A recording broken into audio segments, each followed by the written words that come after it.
Safety on H778. Nice. We are live. Thank you very much for the opportunity to testify. For the record, my name is Ben Green. I'm the Section Chief of the Department of Environmental Conservation Dam Safety Program. I'm here to talk about dam failure emergency operation planning in H778. I'm joined by my colleague Sarah Moore, also from the Dam Safety Program. She was heavily involved in development of the participation in the committee, attended all the meetings. I was involved in the report, legislative report preparations with CTR for support.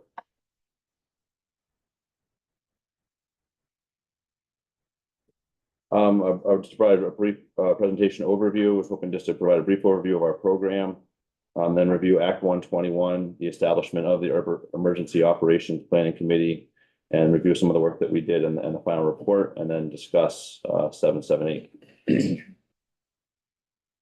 Just a brief overview on the Dam Safety Program. We're located in the Water Investment Division within DEC. Our mission statement is listed here. It's a little bit different than many other programs in DEC, and that our primary objective is to protect the public and public safety relative to dams.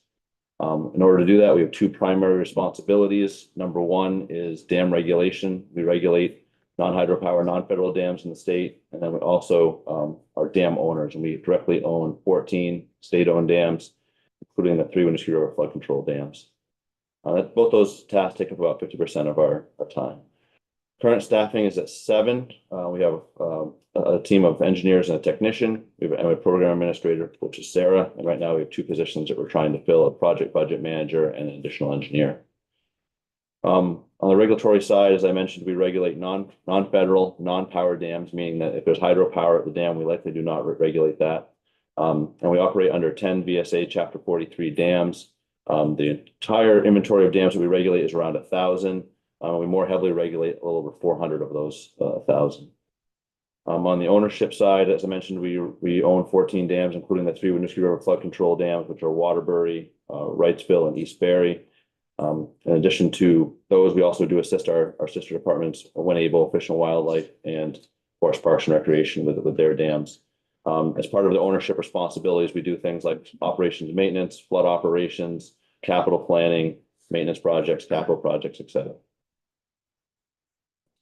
So for a brief overview of Act 121,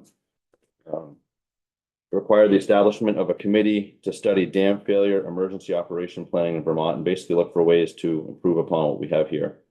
The committee focused on high hazard potential dams, which are dams where failure would result in probable loss of human life. And just so people can understand, dams are classified. All dams in the state are classified according to this classification system, and there's 3 main classifications. There's high hazard potential, which has the definition I just mentioned. There's significant hazard potential dams, which are dams that if the dam were to fail, loss of life would not be probable, but extensive property damage, environmental damage, or damage to other concerns is expected. Or a low hazard dam, which is one that is located in an area, if it were to fail, it would have minimal downstream impacts. When we talk about determining whether or not there's probable loss of life or not, that's evaluated through doing hydrologic models of the dam and doing a simulated dam failure analysis, and then looking at potential dam failure flood depths and velocities at key locations downstream of a dam, like houses, buildings, roadway crossings, etc. And there's federal guidance that kind of helps you understand using depths and velocities from dam failure flows, if that's survivable or not. And that allows us to classify the dams in one of those 3 buckets. So for high hazard dams in general and in Vermont, we can get a result where we think there's a potential for 1 or 2 loss of life, or potentially loss of life in the hundreds. But that whole potential for loss of life or probable loss of life is all bracketed into the high hazard definition in the classification. Just to talk a little bit about the EOP committee that was formed. The committee members are listed here. They represented state officials, BEM and DSP, Dam Safety Program. RPC was represented. RPC regional planning commissions were represented. Dam owners were represented. Both GMP and Morrisville Water and Light had representatives, and then we also had representatives from local emergency management, basically town level emergency management and incident commanders. In addition to the formal committee members you see here, we also invited in some other experts and people that in these same areas, RPCs, dam owners, and local EMD, incident commander roles to help. While their names are not here, they still provide a lot of valuable input in the final product. The scope of the committee, we met up meeting 9 times. We worked on identifying guiding principles and challenges with developing emergency operation plans for dam failure in Vermont. And we ultimately developed the legislative report that I'll briefly talk about here. Just take a quick step back on the high hazard dam front. There's roughly 74 high hazard dams in the state of Vermont. And the map here shows where they're located. And again, that could range from potential like just a few people to the hundreds. And I'd like to note that high hazard potential dam failure is considered a low probability, high consequence event, meaning it doesn't happen very often, and thankfully it doesn't. But if it were, it would result in fairly high consequences. So we take it pretty seriously. Representative. Yeah, I just want to ask, with the oncoming of climate change and changing weather patterns, does that classification change at all in terms of, do you move with like the amount of rain and declassify or reclassify dams? So yes, hazard potential classifications are a dynamic classification. They do change for a variety of factors. Typically, when you evaluate the hazard classification of a dam, you look at both a failure under normal conditions, like today, where water levels are near normal levels, but nobody's expecting it, so it has an element of surprise that has a threat level, risk level to it. And then we also look at dam failure during a major flood, which is obviously a lot more water that gets released. However, people are already engaged and aware of what's going on, and so this is 2 ends of the scale. That's what we look at. Certainly, as we see in the data, our dams are being asked to do more in terms of floods than they ever have been. If we look at our flood control dam data, we've had more top 10 flood pools in the last 20 years than we had in the first 70 years of operation. So they are, so we do account for it, I guess, in that way. The other way hazard potential classifications change is really it has a lot to do with what's downstream of the dam. So the classic example is you have a low hazard dam out in the middle of a farm field that if it failed, it really wouldn't impact much of anybody, maybe the farmer. And then, a developer buys that property and puts houses down in that what was a hayfield or whatever, and now that low hazard dam that had real no consequence now is a high hazard potential dam because of the change in downstream development. So that's the most common change that we see, and that's something we always check for when we evaluate dams to see if there's Thank you. that change. Appreciate that. Yep. So here, these pie charts just hopefully show first, how the 74 high hazard dams in the state are broken up by dam safety regulator. Dams are regulated by multiple entities in the state of Vermont with essentially no overlap. Vermont DEC regulates of the 74, roughly 50 of the dams. The Federal Energy Regulatory Commission, which is the federal entity that regulates power dams, has 13 high hazards. Federal dams, such as those regulated by the Army Corps of, or owned by the Army Corps of Engineers, like the Connecticut River flood control dams, are essentially self-regulated, so they're their own entity, and they have 7 of those. And then the Public Utility Commission has 4. So that's sort of how the high hazard dams are broken up by regulator in the state. And then the second chart shows how the high hazard dams are broken up by owner type. You'll notice that a large percentage of the dams are privately owned. And that is actually a pretty common finding, both in Vermont and across the nation. Roughly 60% of dams are privately owned. So privately owned dams are essentially the most common ownership type that you can have. Excuse me. Yeah, Representative Taylor. Just going back to the previous slide to this, well, one of the slides. Anyway, I'm looking, and maybe you'll present this later, but we've seen a graphic from one of the appendices that shows high hazard dams broken out by loss of life or potential loss of life. And there's a category with 11 dams for over 1,000 people. Yes. You keep saying they're either in the tens or 100s, but there's also classification for those dams that are over 1,000, right? I'm just a little confused. Sure. So, so what you're referring to, I was going to talk a little bit about when I get to the bill, but so when we talk about potential for lost life, there's also a loss of life downstream from a dam. There's also a term called population at risk, PAR. And I'm going a little bit out of order here, so I don't have a slide to explain it. But population at risk is essentially if you have a dam failure and that causes a certain flood inundation zone downstream, everybody that's likely to be within that inundation zone is basically in the population at risk. And that can range from people who have a wall of water coming over the roof of their houses and are likely to lose their life, all the way down to people that have an inch of water in their backyard. It's essentially the estimate of everybody that could be within that zone when the dam fails. And so that's a fairly common way to help us sort of understand, the level of population at risk, kind of helps us understand really what the level of risk of the dam is. It's not directly used in the hazard potential classification. It's a little bit of a different use for it.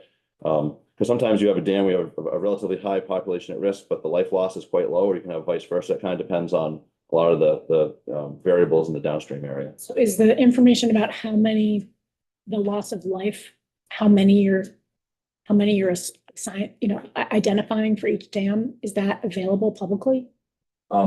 So I No, was let- conflating those two things. yes, So correct. Yeah, so loss of life is usually a fraction of population at risk. There's a multiple ways to calculate that. There's some national formulas that have done studies that have kind of suggested for urban or more rural areas, way to kind of calculate it. There's a simple way of going like spot by spot, house by house, and sort of counting them individually. So it's a variety of ways to calculate loss of life, and that can be variable. Population at risk is a little more easily computed because we can all agree that the number of people that are in average houses, business sizes, and things, and calculate that more accurately.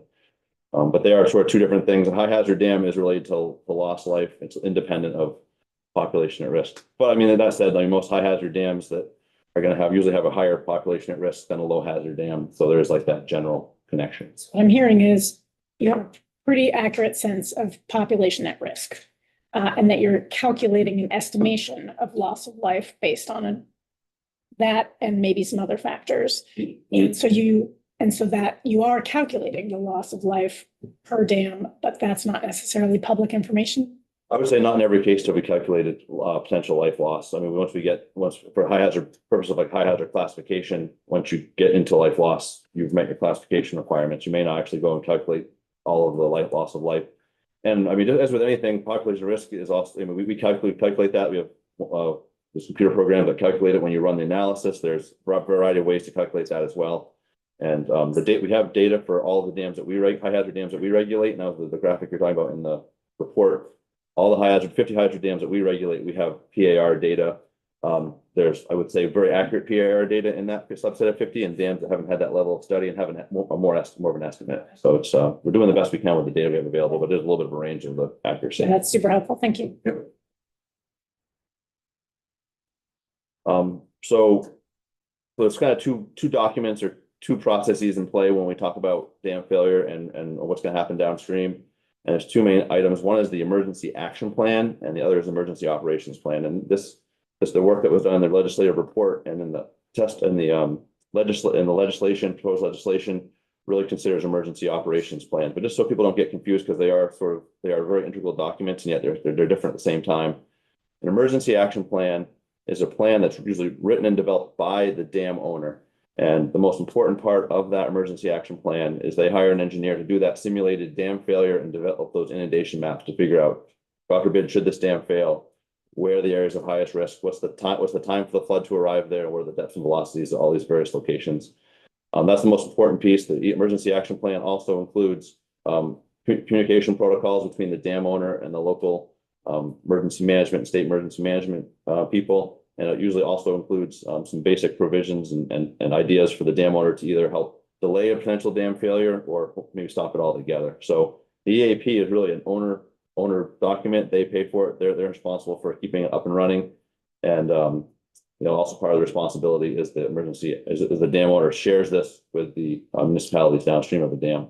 So then they can take the next step, which is essentially the emergency operations plan.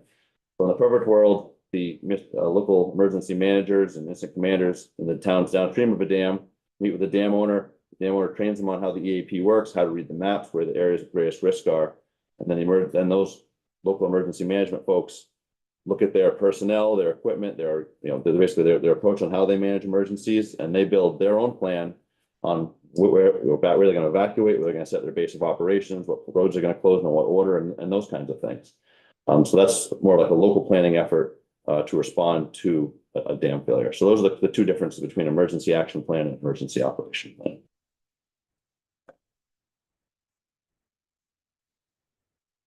So some of the guiding principles that were identified by the committee are listed here. And just kind of go through them somewhat quickly, I suppose.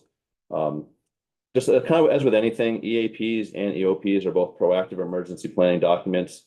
The success of them have a lot to do with the effort put into them, have a lot to do with getting the right people in the room, to make sure that we're really capturing the people who are going to be on the ground. What are they actually going to do? We identified that there was a need for increased dam safety awareness amongst municipalities. And I think that's something that has improving even in my time in this position, but something that could stand to be further improved. So many municipalities are small in Vermont and have so many things on their plate, and sometimes a remote event, high consequence type event like a dam failure is something that's hard for them to focus on. EAPs are developed. The next two bullets are around the previous slide, of which EAPs are owner documents that really focus on inundation mapping and emergency communications to downstream municipalities, and EOPs are really municipal documents to help protect people and property from dam failure. In order to have an effective EOP, you have to have a regularly updated and effective EAP. Without an effective EAP, the people trying to write the EOP don't have a great place to start, and so that's a very important point. And sort of tied back to what I was mentioning earlier about municipalities, local support for emergency preparedness is very important. To put this time in for doing this preparedness, and unfortunately, many municipalities, have so many things that they're trying to cover that these are things that fall through the cracks. One thing that we saw as we studied examples of successful and unsuccessful EOPs was that trust and relationship building between parties was key to success. We saw examples where there was a great relationship built between the dam owner and the downstream emergency managers and the commanders, and they have a fantastic plan that's very actionable. Everyone knows their roles and it's very effective. And we saw other cases where that relationship perhaps got more adversarial and end up in just not really a very successful effort. So that's really a very important thing, and important with many planning objectives. And then another important point is that in order for these plans to be effective, in the state of Vermont, we don't have regional level government, we don't have a county level government. So in the event there was a dam failure, ultimately the municipality is the one that's going to be responding to that and ultimately responsible for carrying out the emergency actions. So having people that are going to do that, the incident commanders and emergency management folks in those individual municipalities and heavily involved in the development of these EOPs is absolutely critical. Without that, you sort of get a generalized plan developed by outsiders that really isn't going to be a lot of value in an event. And then one of the challenges with this is funding. Like I said, many municipalities don't have the funding to do this, nor the time or manpower to get these in place, and that's obviously a challenge. So again, I work for the dam safety program, and what is our role? So we we're kind of on both sides of this. As a dam owner, we're responsible for having emergency action plans and have them up to date, and sharing them with downstream communities. And that's something that we've certainly strived to do and gotten better at, I think, since and during the 2023 floods. And on the regulator side, there's pending upcoming rules, but it will be our responsible charge to make sure that all high and significant hazard dam owners develop and maintain up-to-date emergency action plans. That's one challenge we have in the state, is that for dams regulated by the DEC, historically, we've not had the authority to require emergency action plans. Many dams do have emergency action plans, but we have not historically had the authority to require they be updated and maintained. And so we have a kind of a mismatch, unfortunately, of emergency action plans, but hopefully that's going to be cleaned up soon, and that issue will be resolved. Representative Jacob. I don't know if you're about to do this, but there were definitely a number of questions that came up yesterday about the rules that are coming out, what they're about. Can you just quickly walk us through what to expect in the timeline? Sure. So the rules are the technical standards. The dam safety rules have been worked on. Our two-part rule. The first part was administrative standards. Those got put in place, I think, in 2020. And then technical standards is the second part that we've been trying to get in place, that are going to basically provide technical guidance around dams for things, for a wide variety of topics, including emergency action plans, operation and maintenance plans, compliance with inspection results. Historically, our program has not had the authority to inspect a dam, find deficiencies, and then compel owners to make safety improvements. But that's going to come to an end. We will have the authority in the future to compel safety improvements. So that's a major change in the authority that we have. But it should ultimately be a positive change, in that unfortunately we do have fairly large number of dams that have been not well maintained historically, largely because there was no real impact to negative impact to the owner for not doing that. So those are the main things that those rules will consider. We're still drafting them now. We actually have a pretty decent rough draft developed. We're gonna hopefully around the springtime, early summer, we're gonna be doing an informal rule roll. Well, first, we're gonna be doing it, since we're going from basically an unregulated to a very regulated condition, we're gonna be doing it in peer review on the rules to make sure that they're in line with federal standards as well as what other states are doing, to make sure we're not asking too much or too little. And then we're gonna be doing an informal rule meeting with our regulated base. We did this at administrative standards as well before entering formal rulemaking process. And we had like 130 people attend and had a lot of people, I think 60 to 100 public comments, and incorporated those into the draft rules. And then we'll enter ICAR and LCAR with the goal to have them in place early 27. And hopefully we won't have a flood this year to take our time away from that. So some of the major committee findings and recommendations from the report, as I already mentioned, with a lack of regional authorities and government in Vermont, it's key to keep the responsibility at the municipal level. I think we identified that that's the best way to go, and yet they need help. I think one of the most important recommendations that came out of the report was this concept of a pilot project to produce emergency operations plans for 1 to 2 state-owned dams to test the process to determine more accurate costs. That was something that we really struggled with. The few good examples that we had and were aware of from our committee, it was very difficult to kind of put this data together. These were sort of grassroots efforts that took, many years to get to the finish line. And I think hopefully in this case, we would be much quicker to get these from inception to completion. So it was difficult to go off the examples that we had. And then as part of that pilot project, I think it's important to, once we do complete it, just take a step back and look at what worked, what didn't, come up with some recommendations around best methods, lessons learned, and also recommendations around what instructional materials, templates, et cetera, can we do to hopefully streamline this process and make it better and easier and more effective for others to try to follow. We identified the challenges with EOP funding, and there is some potentially federal opportunities that could be used for funding, and obviously state opportunities would be very helpful. And then ultimately, in terms of how to develop these emergency operations plans, we looked at 4 alternatives. Options. So the first option is basically the way it's done now, which is the municipality is responsible for preparing the dam failure emergency operations plan. Again, this is unsupported and unfunded mandate, and we have fairly low compliance, with few exceptions, of which we have. Some communities do have these, but many don't. And kind of an improvement, low cost improvement that could be made is we could work to try to identify some templates and things that could, and do some educational opportunities for local emergency management and commander folks to kind of educate them and give them some tools to hopefully improve. Although, we're not hugely optimistic it would be as effective as other options.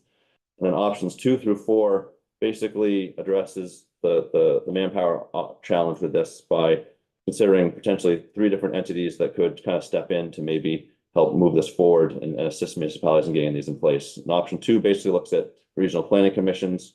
Option 3 looks at VEM regional coordinators, and option 4 looks at a model where essentially consultants hired out to perform this for a set number of dams. And all those options have pros and cons. For example, regional planning commissions. I think in many cases that's a great way to go. In some cases, some regional planning commissions are probably very well staffed and capable of doing this work, and others maybe less so. I think there's also challenges where dam failures don't always stay within regional planning boundaries, so you can get quite complicated where you're in multiple planning commission areas, and it could get quite complicated. The VEM regional coordinator option also seems like a wise option, and yet I think they're pretty strapped in terms of what their capabilities are and what their manpower is and funding is to be able to initiate this and keep this moving. And then a consultant option also, obviously is probably the most expensive option. It's sort of, I seem like we lose the most local and state control over it kind of with that option. But like I said, they all have their pros and cons.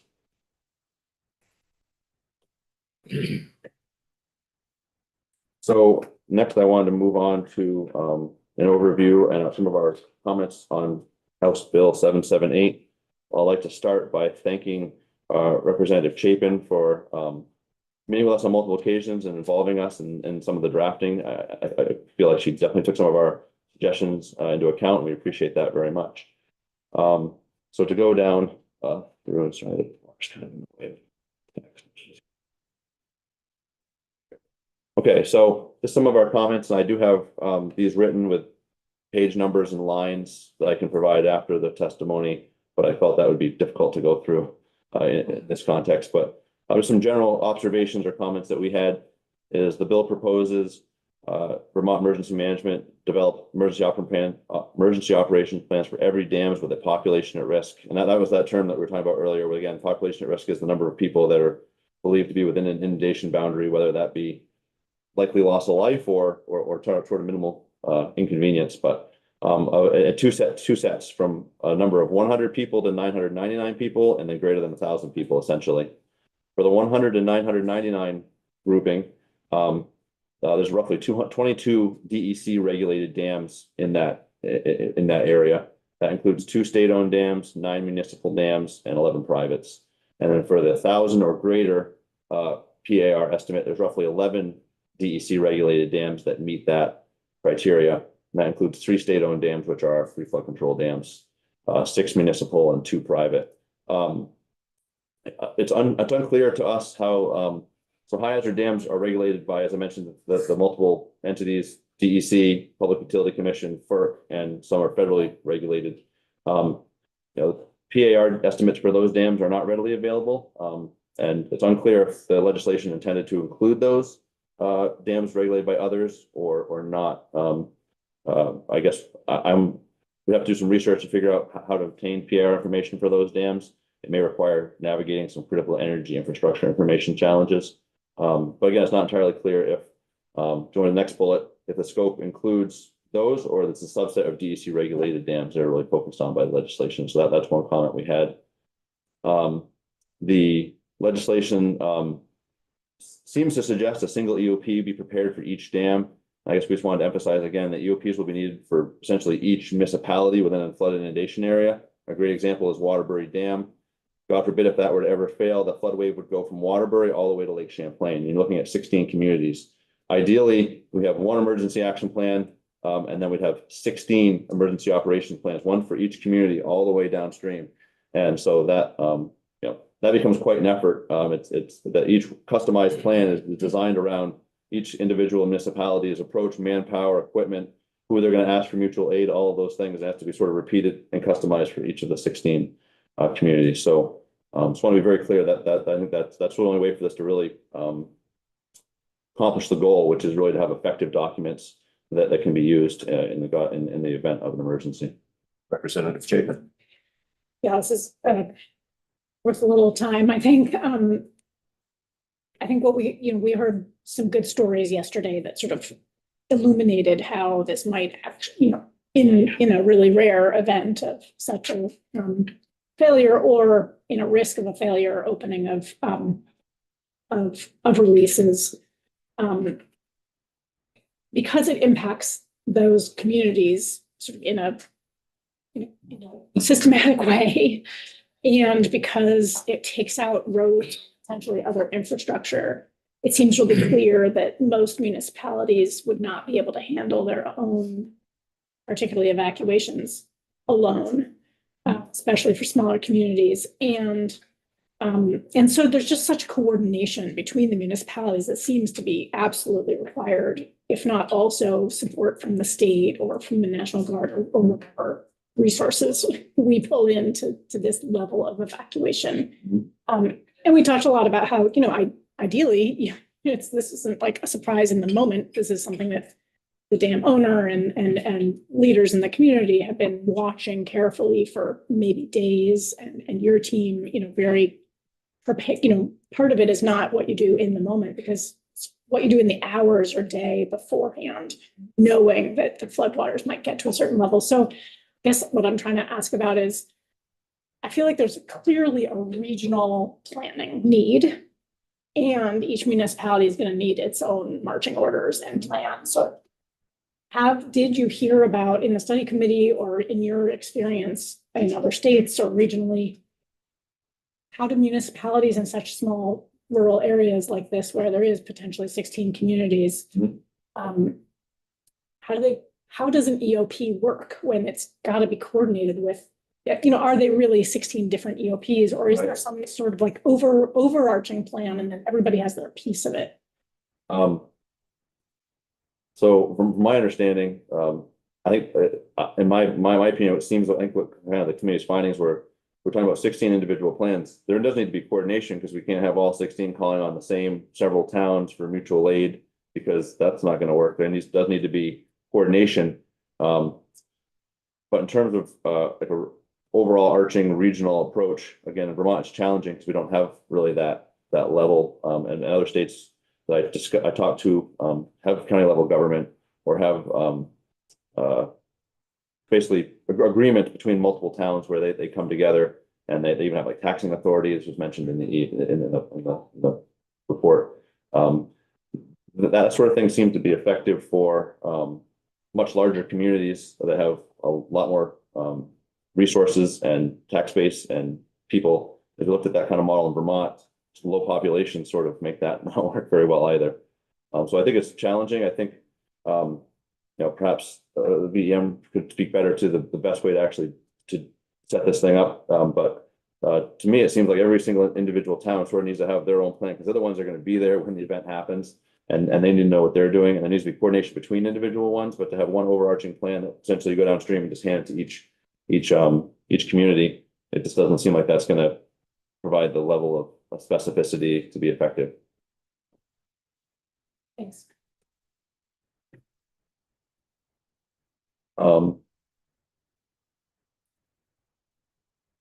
I've lost my place here, just trying to get back on track. One of the items in the bill seemed to be suggested that VM coordinate with the dam owner regarding substance of acquired EOPs. We were a little bit unsure about what the intent of that was. In general, dam owners are not emergency management professionals and may not be well suited for that task. It requires VM to submit complete EOPs to each municipality with a dam failure inundation map. Occurs, and as I mentioned, I think what the committee found is really does need to stay quite a bit at the municipal level with individual municipal plans. Not to say doesn't need to be coordination between the individual municipalities, but for it to be most valuable, it needs to be sort of a locally based plan. And then the pilot project, I think we're very supportive of that concept. We think that would bring a lot of value. It indicates that to be focused on state dams with a population at risk of greater than 1,000.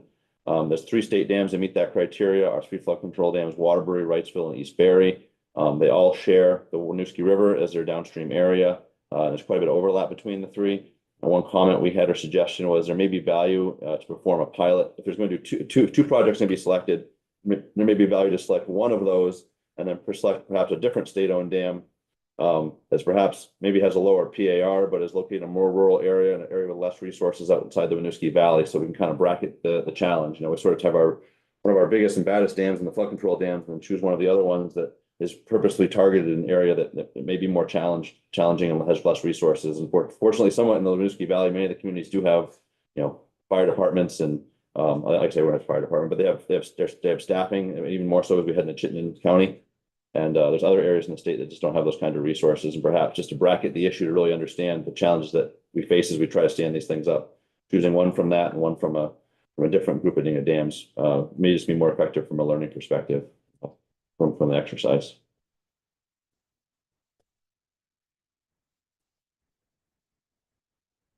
That was what we had for presentation today. Thank you very much. Representative North. Thank you, Chair. Thank you so much, Ben, for your presentation. Maybe I missed it, but it seems like the primary classification that we're focusing on for prioritizing our work is the hazard. How many people would potentially be affected if there were a catastrophic failure? It seems to me that we ought to be focusing also, or at least using as a prioritization scheme, what is the probability of failure of a given dam? That seems to be maybe even more important in terms of classifying these things and prioritizing not only the creation of the EAPs and EOPs, but the prioritizing of the dam maintenance and the infrastructure maintenance, and maybe the testing of the floodgates and all that kind of stuff. It seems like we ought to know which of these dams is at highest risk of failure. We must have that information. So yeah, that there's we do, and that's sort of handled with a simplified approach, and then also a much more involved approach. So on the simplified way that that's looked at is our program runs a periodic inspection program of state regulated dams. I'm sure I'm kind of talking about that subset of dams, the 50 high hazard dams, but we run a periodic inspection program. We inspect high hazard dams every 2 years, and they're given a condition rating. Essentially satisfactory, fair, poor, unsatisfactory. So that is sort of the simplest way to look at, well, which ones are in up to, and we don't only look at physical condition, but we look at general compliance with with a basic set of standards. So essentially the dams are in satisfactory condition are not only maintained well and in good condition, but they meet most standards, where a dam that's in poor condition likely is not maintained very well and is likely missing in terms of some of the standards. So that's every 2 years for every dam? every two for high hazard dams. High hazard, Yeah, okay. every 5 years for significant and 10 years for the low. That assessment's done. That's called like a standards-based approach. And then the second thing you kind of mentioned was risk. How do we account for risk? And so in dam safety, there are things called risk assessments where, and these are pretty involved studies, and they've been done on some of our high hazard dams, not all, where we look at what are first we look at what's called the failure modes. How could this dam potentially fail? They're called PFMs. And we generate a list of potential failure modes, and then we say, okay, what loading condition would have to come for that to occur? And so then you assign a probability to that. You say, okay, the 100-year storm could cause that, or the 1,000-year storm. So there's your probability of the loading condition. And then you have a chain of events. What's the probability of the chain of events occurring that the dam fails?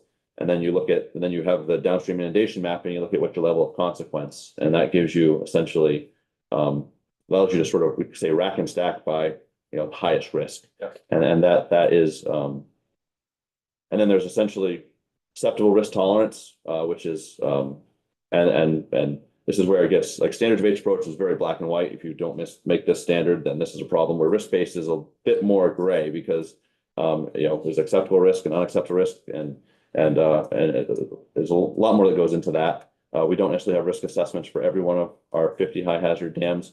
We did a assessment using some federal funding on, I believe, 6 high hazard dams in the state that were in poor condition. We've had them done on our 3 flood control dams, and we've had them done on 15 other state high and significant hazard dams. So that data does exist for many, but not all of the dams that we regulate. And yes, that is something that comes into consideration. On the dam safety side, those are the ones that we most actively and plan to most actively regulate once we have our full rules in place. So you have a high hazard dam that's in poor condition and it ranked high in those assessments. Well, that's where we're going first, because that's going to buy down risk. How many dams fall into that category, high hazard and high risk? Do we have any? High hazard and poor condition. Yeah, poor condition. I believe we have 16.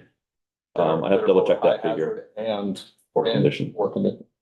I believe we have 16. Okay, and of those 16, how many have had this risk assessment done that's showing that the probability is non-zero or? I'd have to, I don't know off the top of my head, I have to check that figure, but again, the state-owned dams and that subset of 6 ones that were done with the high hazard potential dam work, so probably more than half.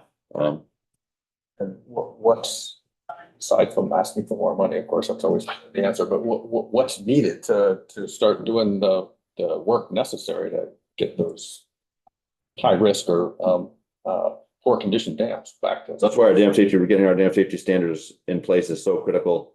Right now, we don't have the authority to unless it's an imminent failure scenario, which to be clear, that's not what these are. Okay. An exception of that, we don't have the authority to require the owners to take measures. So that's why getting the rules in place is so critical. And we have a program already kind of planned out where the first step dam owners will be required to do is what's called a comprehensive assessment, which is basically a holistic look at the whole dam. It includes some risk work like I was discussing earlier, and then comes up with alternatives. What needs to be done to get this dam up to standard and lower the risk? And then from that, they would move to design and construction. Regulatorily, that's the pathway. Another challenge is funding, is that many dam owners are going to struggle with funding those projects because we've been actually working this program a little bit on our state inventory, and we're working projects through a risk assessment into a comprehensive assessment to design and to construction. And each of those steps can be costly. We're seeing comprehensive assessment costs in the $100,000 to $150,000 range. Design can be $250,000 to $500,000. It kind of depends on a lot of variables, but I'll throw out some general numbers. And then rehabilitation construction again can be lower, but in the millions is not uncommon too. So these are high value projects. So okay, thank you very much for sharing that there are none in imminent failure. Right, if it was imminent failure, I wouldn't be sitting here right now. That's reassuring, yeah. We don't be out with shovels. Um, in the current bill as it's structured, I don't see any accounting for the the condition rating or risk assessment in determining the prioritization of things. And I mean, if we're gonna, I don't want to just blanket ask every high hazard dam, which to those who are not familiar with the terminology might sound like, high hazard, lives are at risk. We're gonna, run for the hills.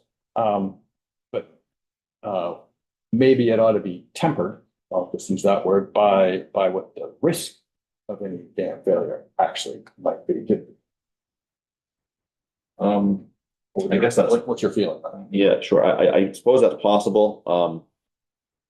Again, I think we are using the visual inspections, the condition rating and the risk work to prioritize regulation, which will hopefully sort of like handle it on the upstream side of the problem, where we're going to try to make that dam more robust and safer. And then the emergency action plans and emergency operations plans are sort of handling the downstream end of the problem, which is, God forbid, we had a high release and or uncontrolled release failure. This is what we would do. I think we ultimately need both. But I guess I fear somewhat that, I think it's worthwhile. I think every high hazard dam certainly have an EAP, should have an EOP. And I don't know that, I think that ultimately they should all have them. And I don't know if prioritizing them by that is really, a lot of side work that I'm not sure is going to benefit the ultimate need in the end, which is, I think every dam should have that. Okay. And then on the other side of it, we're trying to deal with it and use that data to actually make improvements of the Yes. dam. So I think it's sort of covered in that regard. Thank you. Austin? Yeah. I'm just wondering about warning systems. Mhm. I mean, I just have to imagine, and even after the Texas floods, I looked at, warning systems that are out there, and there are warning systems that like days ahead, where they can see rain coming or rain predicted and just kind of keep following. Yep. How do we require like every dam to have a warning system that could take lives? So there's a siren or something that goes off that people know they have to evacuate when the roads are not flooded and 89 is open and they can get out? We do not require dams to have a warning system. There's a lot of variables that go into warning systems. We're evaluated siren systems for Waterbury Dam, and are considering maybe going that route. That would be like a siren system that would certainly still have a lot of human input before that was sounded. I think they have their pros and cons. There's people that would swear by them, people that would say they're a nuisance, they're not effective. So it sort of depends on the situation and for a siren system in terms of early monitoring.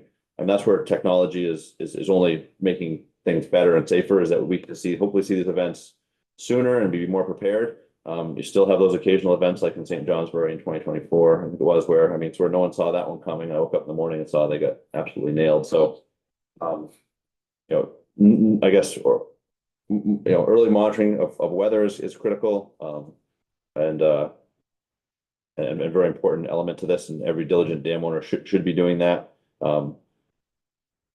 And then in terms of at dams, there's instrumentation that can help the dam owner with that. There's water level instruments. There's instruments that measure water levels in the dams and basically dam performance that can kind of be like as you mentioned, kind of like an early warning system. You kind of see it coming before that issue gets to you.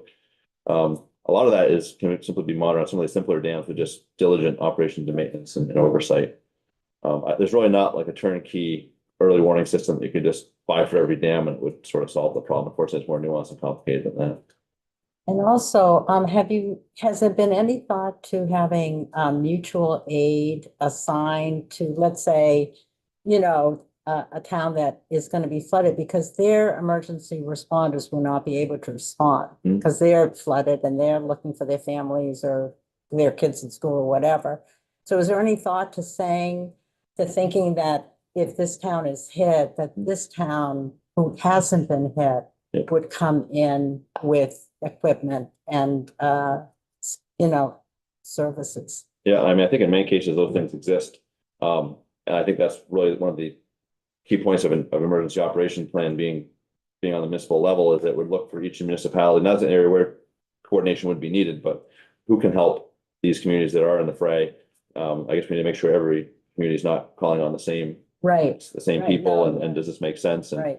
really, what do we expect for travel challenges and et cetera during these events? Or it would be a sign, that if Waterbury's hit this town would come in, and if another town was hit another, just so.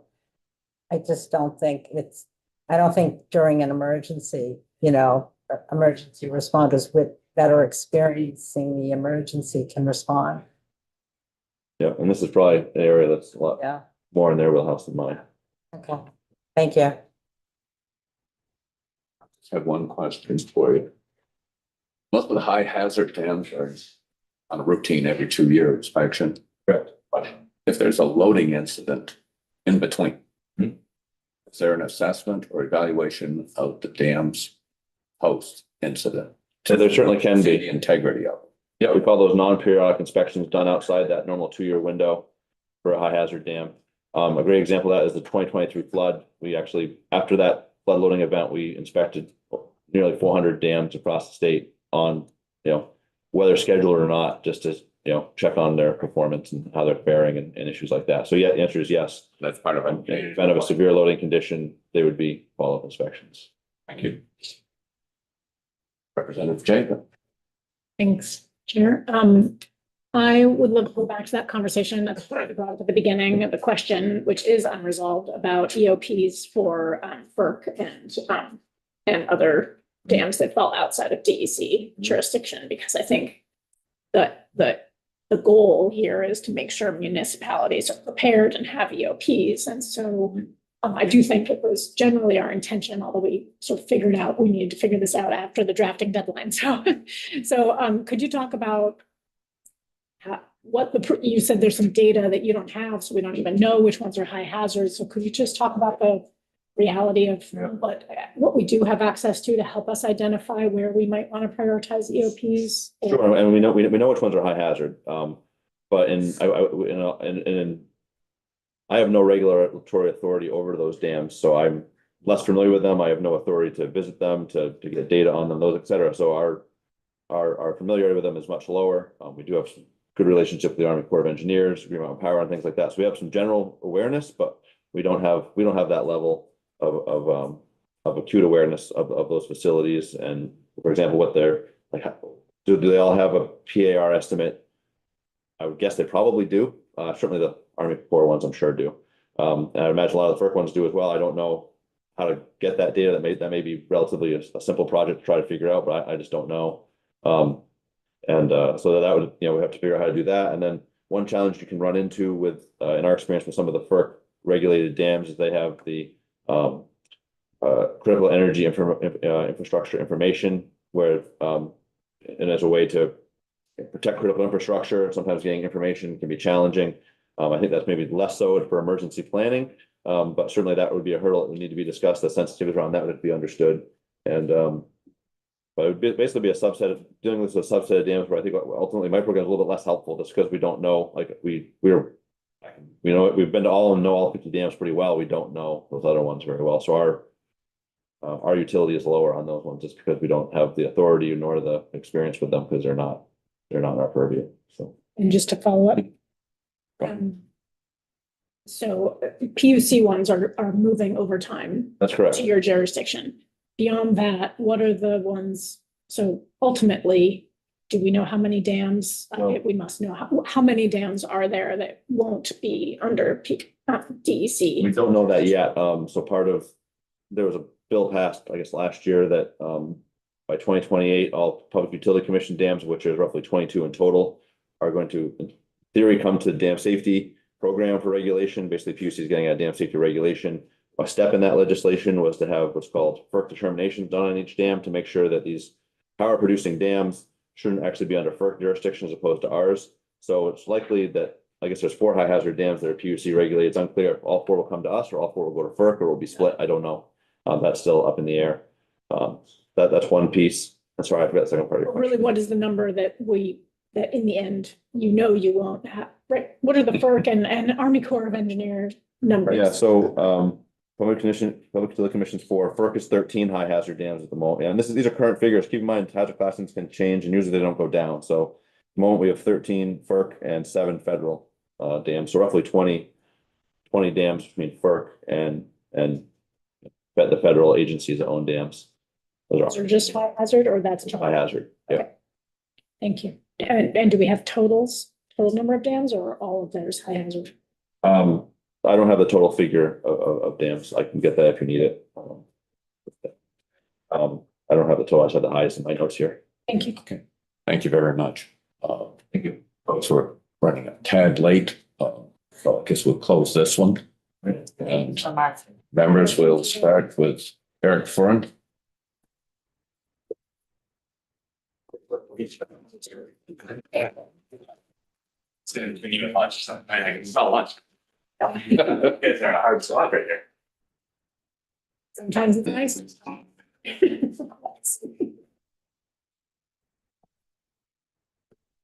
You're good to go. All right, for the record, I'm Eric Forn, the Director of Vermont Emergency Management. Thank you for the opportunity to testify on H778. To start, I want to touch briefly on Act 121, as Ben did in the dam safety study that was done last summer.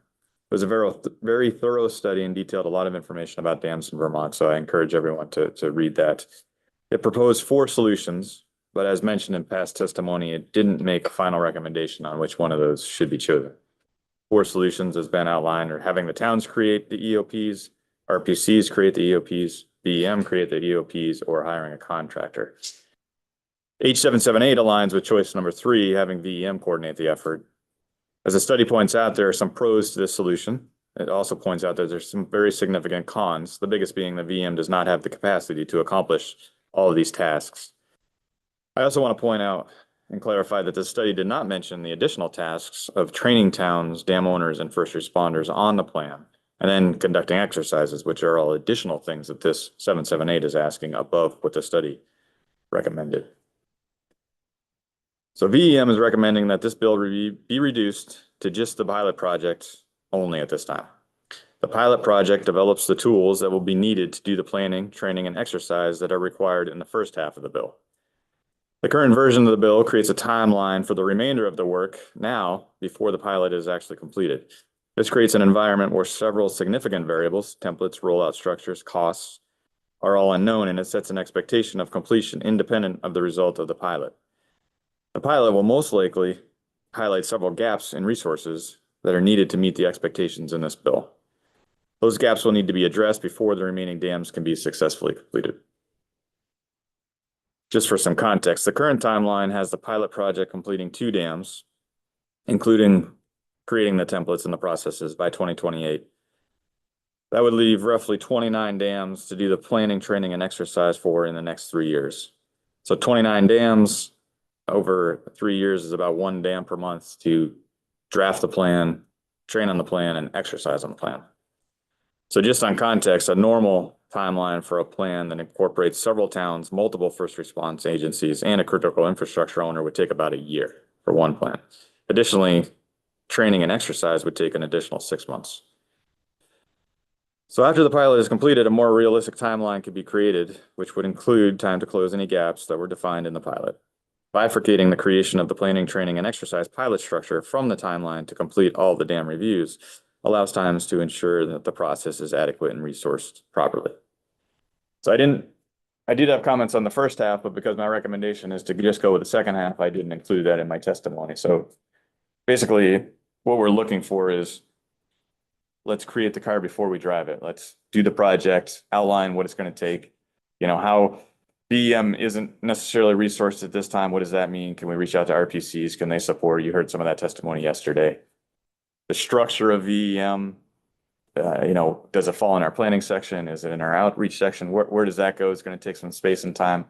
As someone mentioned, we do plans a lot in-house for ourselves. We do work with municipalities a lot on their plans. So how can we work with the towns? As Ben mentioned, really it's the town that's affected. The town needs an EOP. So they're the ones to know which roads to go on. They know which direction to travel. They know which first responders can or can't respond, which mutual aid companies need to come in. So this pilot project would have to work holistically in a region because the dam owner and the dam isn't going to affect a region, but they're going to have to work with each individual municipality. We all know getting one municipality in a room to work on a plan is a lot of work. Now we want to get 6 that are overlapping because, as we mentioned, you can't take X town's mutual aid if Y is trying to take them too. So just getting that group together is going to take some time while we're building the process. It'll be a little bit, quicker on the third try, whereas you have the templates, you have the structure, you kind of know the pitfalls that we already stepped in. So that's our suggestion, is that we build the project, kind of come up with the best case scenario on how to get all those towns on board, and then make it something that you can replicate. There's a lot of dams across the state, big to small. So you're going to have to prioritize some over others. How are we going to go through the order? And then there's also always the resource question. So, quickly, if you're spitballing, a regional coordinator might be the best solution at VEM, but a lot of our regional coordinators are funded by Homeland Security grant funding, which wouldn't cover working on this dam. It's more about incidents that involve security. So we would need to kind of adjust that and how that works. And out of 6 regional coordinators, we have fully general funded, which have a lot of latitude, but they're only specific regions. So if we're working at a dam in a different region, would we have to move them? How we would move funding around? So lots of questions there. And I see that there's funding in here for the pilot project, and I think that would be fundamentally the best way to do it, where whomever, regional coordinators, regional planning, we're setting up meetings, so it involves some work and logistics there. We could just code to that funding source, the 225, and DEC had some in there too for some of their work. You heard yesterday, like RPCs creating, or even local towns creating new maps, because some of the maps that the dams have are kind of sketchy at this point. So they need to be more representative of actual flow. And does that involve ADS and their GIS folks, which we have some kind of allowed to come in and do some work for us. So that just, how big is this project going to be? And I think as you peel back the onion layers, it's a pretty big project, and specifically the 2 pilots, because you're building the car. Once you have the car built, it might be easier to drive, and then you can roll it out. But that's our suggestion, is that we work on the pilot projects first. Happy to take any questions.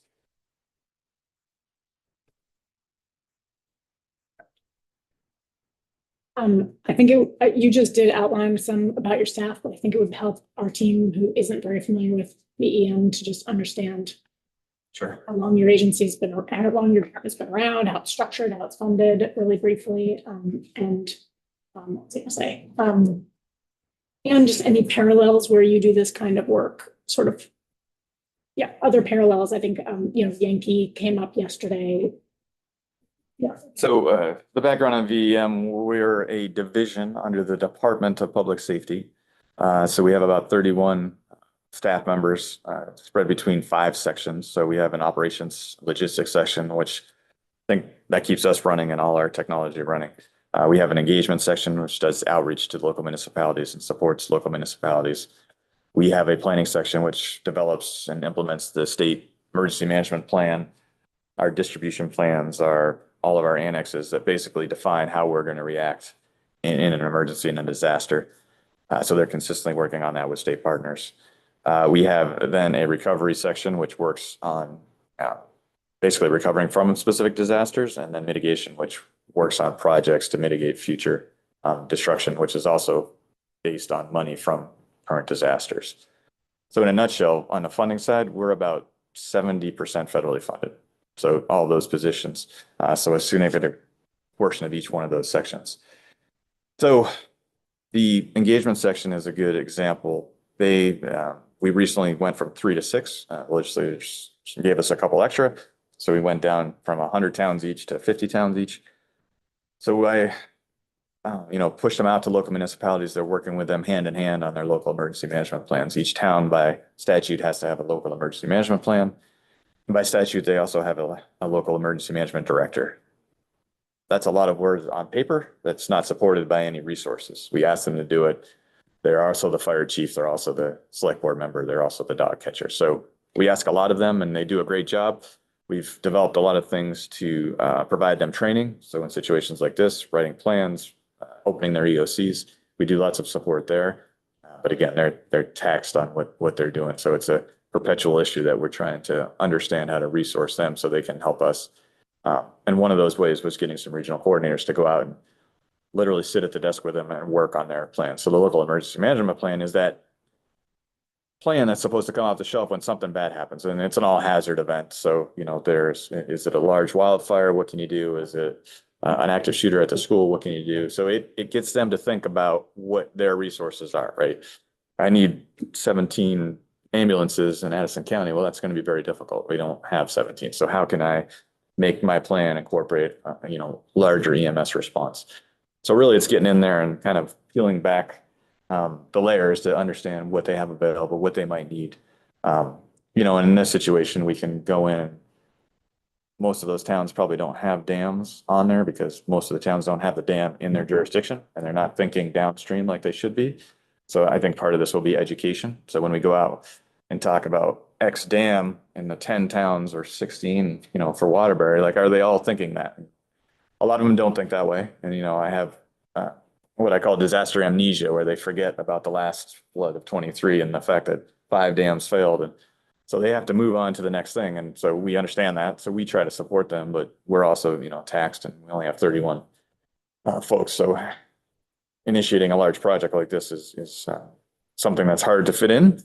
We think it's a good idea, but we just want to make sure that it's resourced in a way that makes it, actually come out with a good product.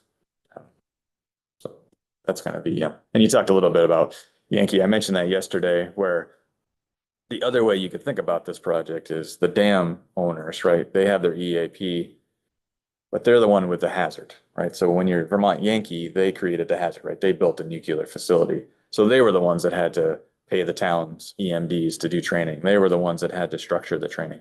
They were the ones that worked with Vermont State Emergency Operations Center and funded us to do a lot of training. So the onus was put a little bit on them, like, this is the problem that you've created. It's a great asset, but there's ramifications. You need to adjust that. And some of the dams we work with are Great Northern Hydro, I think is one of them. They have a bunch along the Connecticut River, and, they have their calls that they go out during exercises and they call us. They're one of them. To Ben's point, it kind of stops there. Like, right, they call the towns. Then the idea is the town has their EOP. So is there capacity for dam owners to provide some resources to the town to work on some of that stuff? And private entities are always issues. There's 10 different regulators that are regulating these dams. So that's a potential issue too. But just the idea that they need some skin in the game because they're the ones that are really causing this harm to be in these areas. Potential harm.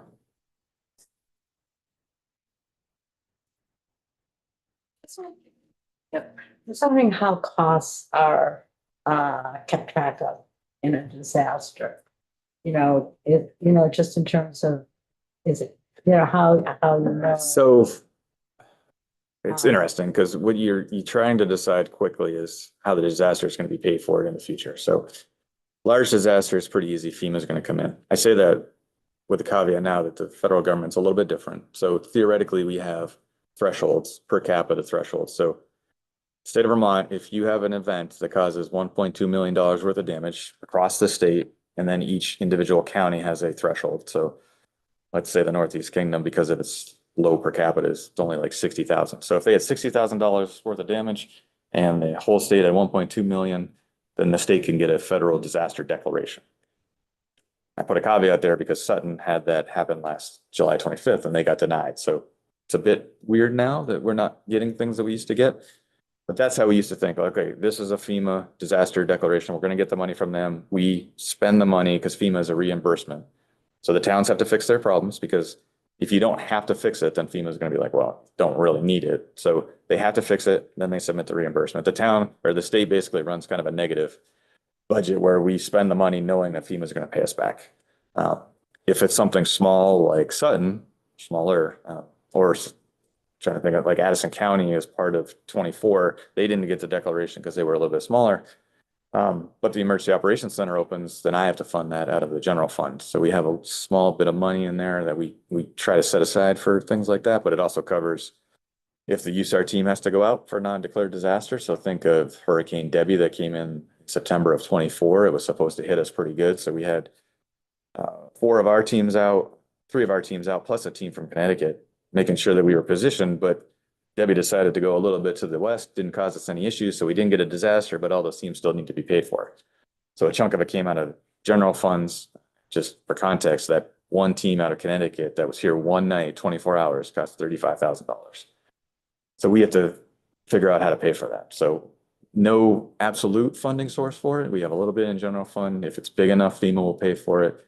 You know, if there's a large disaster like this, I don't recall a FEMA disaster declaration for a dam failure. We have the same issue with droughts, right? Droughts are pretty significant and have far-reaching effects, but they don't reach a FEMA type structure. So who's going to pay for it? And, you know, quintessentially it comes down to, is the state going to step in? And, you know, so things like Sutton, it was big enough to get a federal disaster, but it didn't get a federal disaster. Is Sutton on its own, or does the state step in? Are there mechanisms for that? So there's lots of What are questions. you hearing like from flood insurance? Are they staying? Are they renewing, policies? So far, yeah, we've heard the National Flood Insurance Program is working fine. I think the biggest catch there is that people don't think they need it. And we heard it a lot after 24. They're like, I've never flooded before in my entire life. And so it's hard to have an individual that's going paycheck to paycheck, paying for insurance on something that they think will never happen. So kind of educating them on the understanding that, you know, that little stream that's behind your house has never flooded before. This new day and age, maybe it will. Maybe we will have some significant events that, you know, take the river in Plainfield to its 100-year limit that it's never, 1,000-year limit that's never hit before.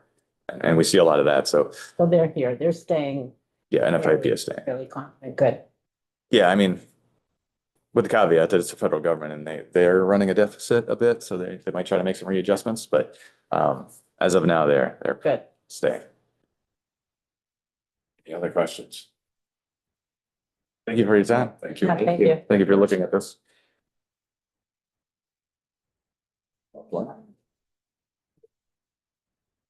We will go offline, and if you can be back here at 1:15, be pretty